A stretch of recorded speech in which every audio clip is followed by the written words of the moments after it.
In the United States, by the time a child turns 18 years old, they will have witnessed 200,000 acts of violence and 16,000 simulated murders, according to the Media Education Foundation. More than 60% of content shown in movies, video games, and television is violent. Often, these images portray a good guy and a bad guy, and that good prevails over evil by the use of force and violence. Watching violent media or playing violent video games, one of the reasons why it leads to aggression or violence is because it desensitizes people. And by that, what I mean is that normally when you see a lot of violence, you have a strong negative emotional reaction, like, oh my goodness, that's terrible. But when you consume a lot of violent media, you get desensitized, so your emotional reaction goes down. The ways in which violent content is presented glorifies it and shows it as a form of entertainment, which according to experts can be misleading in a child's developing mind.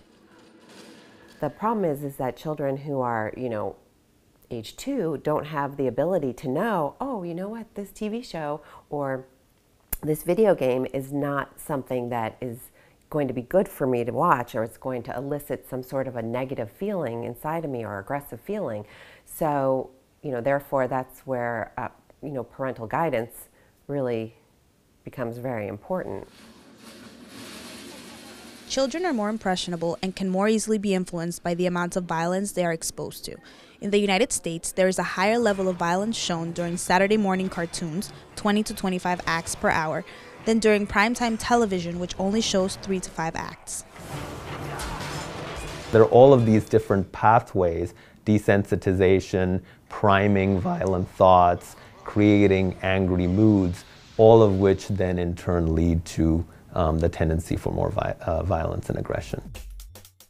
The average U.S. citizen spends more than 34 hours a week watching television, yet sometimes these same people do not realize the influence that these shows or games have in their everyday lives. What are you doing?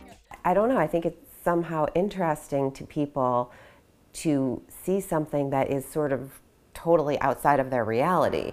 But, it is our reality because we're seeing it every single day. According to psychologists, the amount of mass shootings that have occurred lately in the United States are a prime example of manifestations of violence and aggression. In some instances, violent media outlets were influential in some of these massacres. They were motivated by their violent TV viewing in general, or their playing of violent video games in general. Again, several of them, young men especially, have a history of playing violent video games, but on the other hand, there are millions of people who play violent video games and don't do this. Violent media does not reflect reality. It is often covered up with humor and occurs much more frequently than in the real world. 75% of violent scenes on television feature no immediate punishment for or condemnation of violence. These reasons add to the manifestations of violence in society.